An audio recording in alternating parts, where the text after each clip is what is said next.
These are the headquarters of Texas Instruments in Santa Clara, California, in the heart of the Silicon Valley. Inside this building, engineers are working on the next generation of TI Systems software. But many of their colleagues working on the same project are 12,000 miles away in Bangalore, India, all interconnected via satellite. In India, Taiwan, and even China, American computer companies are finding a low-cost alternative to the high cost of domestic software development. Today, part 2 of our special look at third world software on this edition of the Computer Chronicles.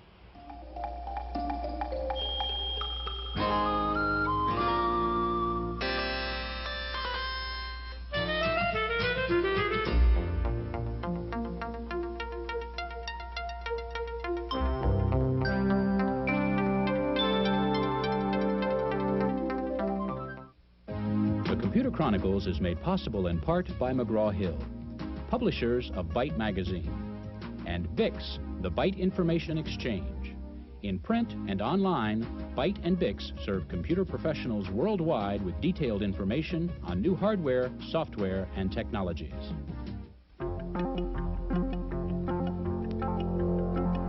Welcome to the Computer Chronicles. I'm Stuart Chaffee. Gary Kildall is off this week. What I'm doing here is working with a program called PRISM. It's a comprehensive manufacturing, control, and management program. It's being used by many companies around the world in different countries. And what's most interesting about this program is it was developed under contract by a company in a third world country in India. In fact, many American computer companies, Texas Instruments, Hewlett-Packard, Digital Equipment, Apollo, Sun, Microsoft, Citicorp, are either developing software in India or negotiating deals to do so. One of the reasons India has been leading the world in the export of software is probably its extensive educational system, with universities and technical institutes turning out tens of thousands of computer engineers each year. In part 2 of our special look at third world software in India, we begin by an examination of that educational system. Here in this country of almost 800 million inhabitants, American computer companies have discovered a pool of 2.5 million English-speaking programmers and engineers. They are the product of a sophisticated system of higher education. India's major asset is manpower, not low-cost manufacturing manpower like you'd find in the Far East, but low-cost and, more importantly, high-quality engineering manpower. This university in Bombay is just one of several major universities and technical institutes scattered throughout the country that are producing more than 10,000 graduate engineers each year. Advantage is our manpower. We have tremendous potential. We can build very large pool of talented people in this field. I can find you 50 PhDs from US in less than 2 weeks. Okay. I can find you physicists, mathematicians, chemists, who will also have background in computer science. So not just computer science, a lot of other background. As you know, we have large scientific manpower, not just in computer science.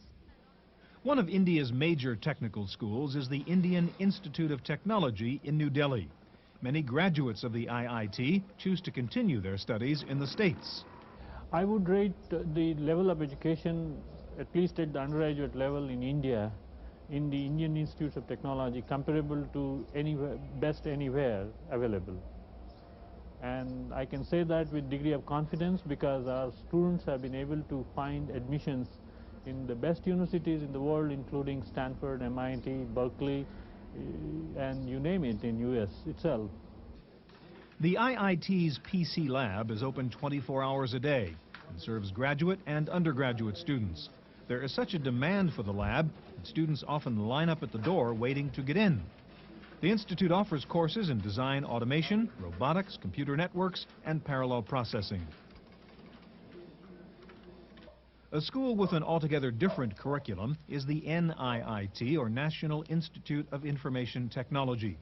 NIIT is a private group of training centers offering courses in basic computer literacy, programming, and systems design. The school staff are also available as corporate consultants. NIIT claims to have trained 50,000 students since its founding in 1982, yet in spite of the vast number of Indian programmers graduating each year, NIIT's director shares a common concern about India's brain drain. I think it's a very significant problem. I'm told that out of the IITs, which are our top-end technology institutes, almost 75% or more of the students graduating in computer sciences leave every year. That's one. And then even the software export activity, that also is pulling away a lot of our good people, because we're doing a lot of contracts where our people are working on contracts in the US. So they're there for 2 years or 3 years or 4 years. Whether Indian students choose to leave or stay, they graduate from school with another kind of talent, an acquired ability that may be the key to their success in the computer software field. Most of our people are already trained in English. Our languages are also very similar to English languages. They are structured languages. It's not pictorial language like Japanese or Chinese. And when you think in structured language, writing software becomes easier. When you write in pictorial language, writing software becomes difficult. So I would definitely say that Indians are much better software programmers than others. No question about it. Some observers have found parallels between India's booming software business and the offshore hardware industries of other Asian countries like Korea and Taiwan. While English-speaking India may be the world leader in offshore software, competition is starting to appear among its Asian neighbors. I think the dragons of the Southeast, like Singapore and Hong Kong and Malaysia, are all potential competitors. But I'm reminded of a recent study which Hewlett-Packard Company did, where they sent out a corporate team to visit Asia to source countries, and they ranked India #1. Just coming into sight on the distant horizon are countries such as the Republic of China on Taiwan, better known for cheap hardware than for bargain-priced software. In population and size, the Republic of China on Taiwan could easily fit into one of India's smaller states. But in terms of hardware exports, Taiwan has captured a generous portion of the world PC market. At the Hsinchu Science Park, south of Taipei, there are companies making PC clones, add-on boards, disk drives, keyboards, and mice, and almost all of it shipped overseas. The company names are familiar to most PC users, but in spite of the country's comfortable lead in hardware exports, Taiwan's government is pursuing the development of a local software industry as well. There are a couple of reasons. First of all, in the past of years, the microcomputer industry has been proving very good, from Taiwan, and the companies like Acer, Mytex, they really need some software industries to help them to upgrade to the system levels. For example, if they can provide some desktop publishing systems, information retrieval system based on the microcomputers, then they can compete with not only the Korean products from Hong Kong, products from some other countries.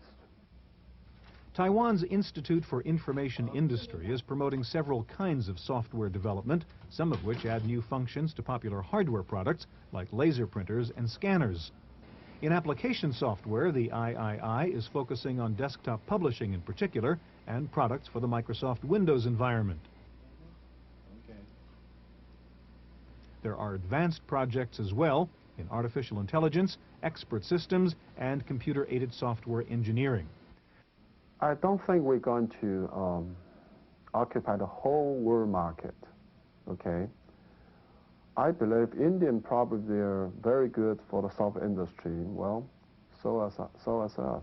I think the most important strength is the manpower, the brain power of the people.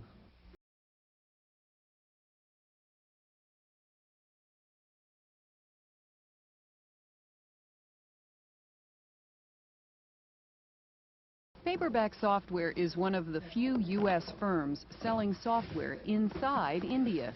It just won a massive contract to supply 3 of its programs, with each computer sold into the Indian school system. A contract worth some 3 million copies of VP Planner, VP Info, and VP Expert the first year alone. Paperback Software also sells its product to end users in India through a distributor. And finally, the firm has contracted with Indian programmers to design a VP Expert-based expert system, which founder Adam Osborne suggests will revolutionize travel agencies. He says programming in India is 1/15 the cost in the U.S. It's just absolutely a natural way for us to be developing product. And we anticipate, well, we're going to start with this one, get things worked out, and in the end I foresee Paperback Software doing all of their major expert system product developments in the future, not the tool itself, that we will do here, we will continue doing here, but the products that use the tool we will be doing in India. Osborne spent much of his childhood in India, so he has a deeper understanding of the country than most. He believes that in a short time, the country will undergo a radical transformation. Salaries in India are going to go up. At the moment, they have an oversupply of programmers and engineers. First, they'll mop that up. Once they've mopped that up, then you're going to see salaries increase, and you're just going to see the same thing happening as you've seen in Korea or Taiwan and then Japan. And I would say by the turn of the century, Indian salaries are going to still be lower, but not that much lower. They're certainly not going to be a 15th.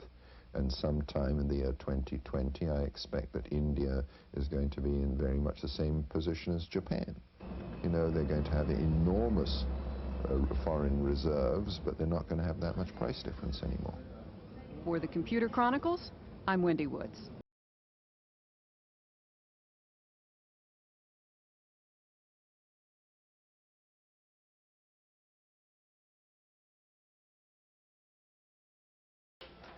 India's drive to become a high-technology center involves more than improving the country's trade balance.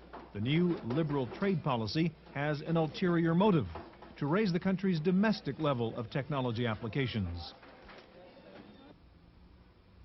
At first glance, it might seem unlikely that a developing nation like India would benefit from the PC revolution. While the country has made great strides in feeding its vast population, close to 40% of India's people still live in poverty. But India is also a vast industrial power, among the top 10 industrial nations in the world, with its own satellites and space program. Today, there are many examples of how India's homegrown computer industry has improved day-to-day life in India.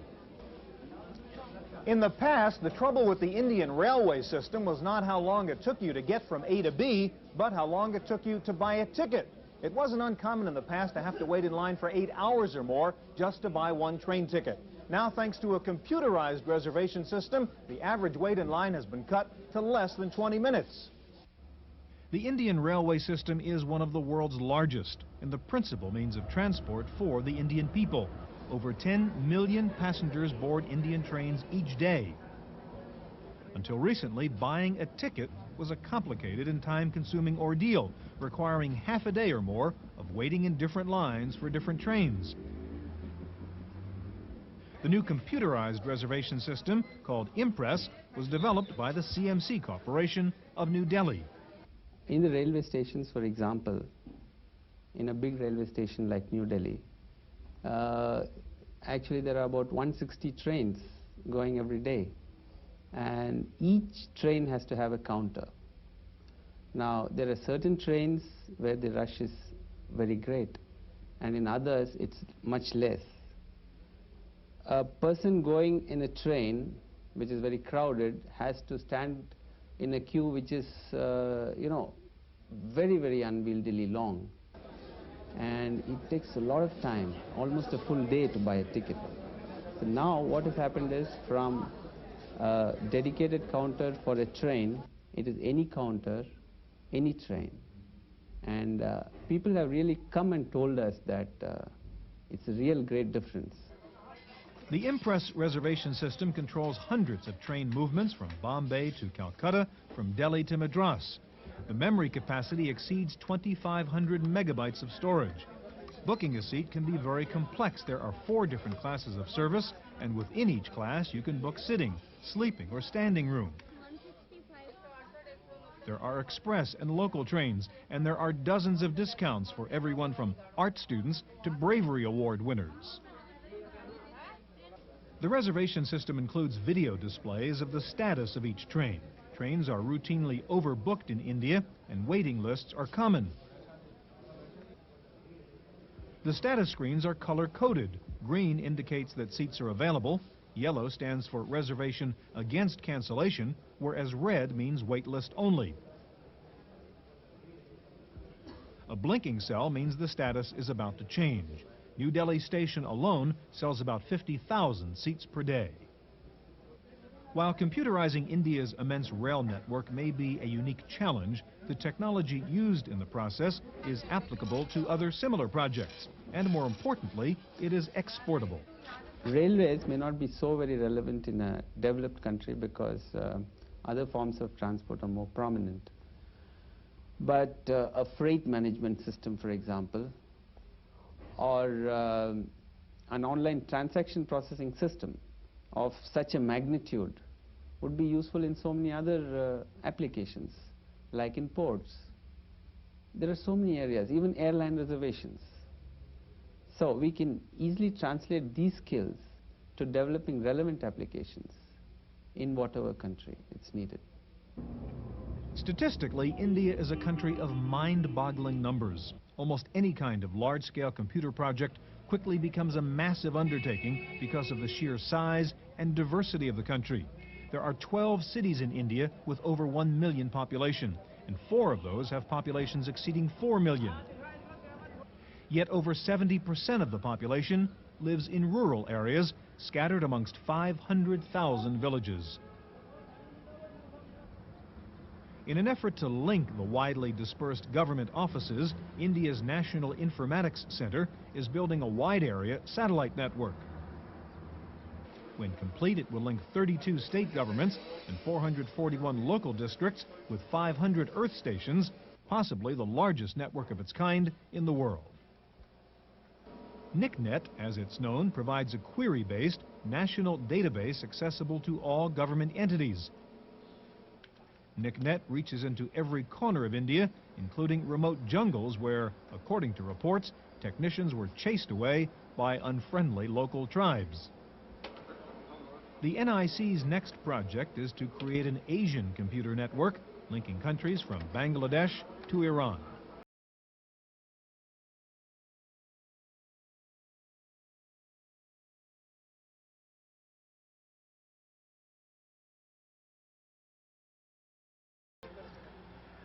According to the new Indian trade laws, foreign companies can establish joint ventures with 40% minority partnership or 100% ownership under certain conditions. Many of the fully owned subsidiaries are located in duty-free export zones like the Santa Cruz Electronics Export Processing Zone, or SEEPS, near Bombay. Bombay is the New York and the Hollywood of India, combining financial power with Tinseltown glamour.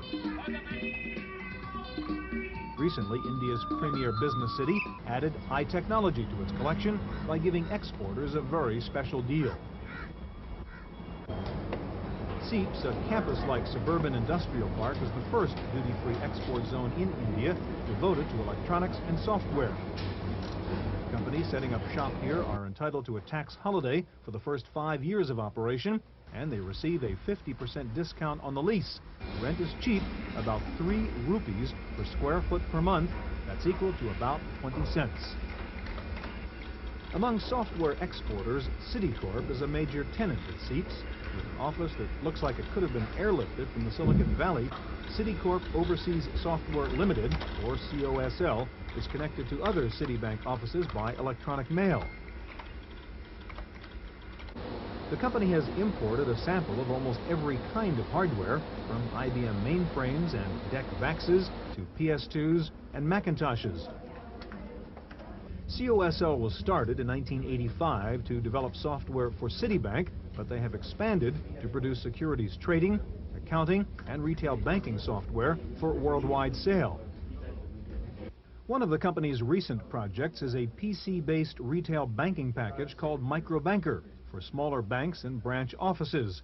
COSL also designed a securities trading system called Straps. It's in use today at the Vienna branch of Citibank. Banking software is also popular at Tata Unisys, a joint venture founded in 1977 and 40% owned by the Unisys Corporation. The company is working on a signature verification system that makes it possible to check a customer's signature online at any bank branch. It's an example of what the company calls mission-critical systems. There are some good examples of that in banking and so on, where companies like SWIFT, for instance, are using computers for electronic funds transfer, and they created a whole new business using computers. More recently, some of the leading banks see computers as being a critical edge in their competitive weapon in the financial services market.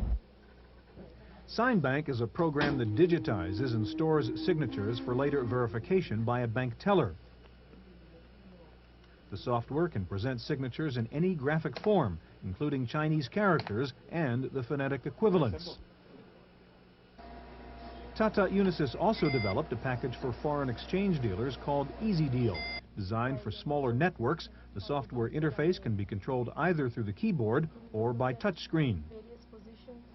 The SignBank and EasyDeal projects grew out of customizing work for outside clients. For instance, EasyDeal came up from the work we were doing for the SWIFT electronic funds transfer system, where we got interested in foreign exchange and began to understand that market and began to see the opportunities that were coming up. SignBank similarly has come up from our work in the financial area. So even though there is no advantage relative to doing the same development anywhere else, in this case the advantage is the original creativity of the idea itself. The SEEPS Park and the new liberal trade laws are a well-tested means to attract foreign investment, and it has boosted India's business image overseas. But if more American and European companies are adding India to their list, it is clear that some old stereotypes are still prevalent. You'd be surprised how many senior executives in the US that I've met tell me 5 minutes after I've talked to them that you speak good English. You know, it's a strange thing. In the beginning I used to get upset about it. Now I've got used to it. In fact, I tell them that we don't live on trees and that, you know, there is a civilization here that exists too. As you know, we have large scientific manpower, not just in computer science. So we can put this manpower to use to expedite the software development worldwide. So together we can bring information society faster to reality than US was to do it or Europeans were to do it by themselves, because this is going to require millions and millions of man-years of software. So that's the potential. Some pundits have said the microcomputer was a revolutionary tool, that it would bring sexual equality to the workplace, encourage the free flow of information in communist countries, and leapfrog national boundaries to create one global electronic community. Well, here in India, a country with many social problems and few natural resources, it has been a kind of revolutionary tool, enabling a relatively small group of enterprising people whose major asset was a logical mind to become major players, if not leaders, in the worldwide software industry. In Bombay, India, for the Computer Chronicles, I'm Stuart Chaffee.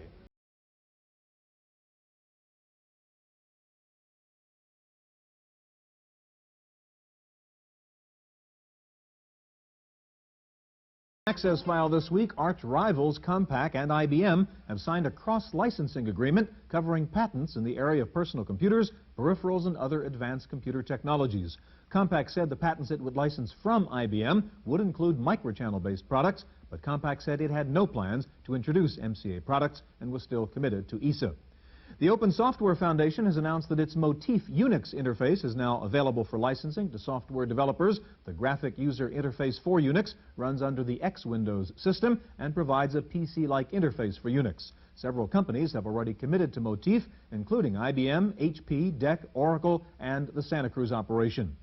Hewlett-Packard has cut prices on its Vectra PC models in an effort to stay competitive with Compaq and IBM. The price on the high-end 386 Vectra was cut by $1,300. Lotus has come up with a tighter version of Freelance Plus, the charting and drawing program. The new release of Freelance Plus, version 3.01, requires only 438K of memory. Upgrades are available for $20. Want to get into the CD-ROM publishing business? Meridian Data of Scotts Valley, California has come up with a complete CD-ROM publishing package for under $5,000. It includes a CD-ROM drive, necessary software, and training leading to the production of a disc containing up to 30,000 pages of data.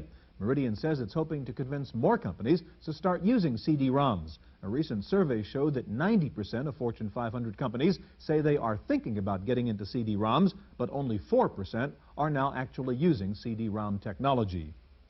The American Institute of Small Business has released a new software package called How to Write a Business Plan. Unlike other business plan programs, this one not only prepares the financial data, but also the complete narrative covering such areas as marketing, production, advertising, and so on. How to Write a Business Plan is available in PC or Mac formats and sells for $125. The U.S. Congress has launched a 2-year study on the future of computers in this information age. Representative Ed Markey, chairman of the House Subcommittee on Telecommunications, predicted that by the year 2000, 10% of the world's gross national product will be spent on computers and related equipment. He said Japan is already approaching the point where telecommunications products will represent 20% of their GNP. Finally, you're apparently never too young to start using computers. A new service called Computer Tots is selling a specialized computer education program for preschoolers aged 3 to 5. The system teaches the tots how to use floppy disks, keyboards, mice, and joysticks, and how to use simple math and graphics programs. Contrary to popular belief, the Computer Tots people say working with a computer is not an antisocial activity, but in fact brings kids together as they jointly try to problem solve. That's it for this week's Chronicles. We'll see you next week. The Computer Chronicles is made possible in part by McGraw-Hill, publishers of Byte Magazine, and VIX, the Byte Information Exchange. In print and online, Byte and VIX serve computer professionals worldwide with detailed information on new hardware, software, and technologies. For a transcript of this week's Computer Chronicles, send $4 to PTV Publications, Post Office Box 701, Kent, Ohio 44240. Please indicate program date. सीमा सुरक्षा बल ऊंट सजीले छबीले हिलते डुलते सुंदर मनमोहक कमान Shri Madho Singh Bhati deputy कमान हमारी सीमाओं के सजग प्रहरी राजस्थान और कच्छ के रेगिस्तानी इलाकों में घुसपैठियों तस्करों और अब आतंकवादियों पर नियंत्रण पाने में ऊंट दस्ता बहुत ही उपयोगी। बीएसएफ के अधिकारियों और जवानों को अनेक वीरता पुरस्कार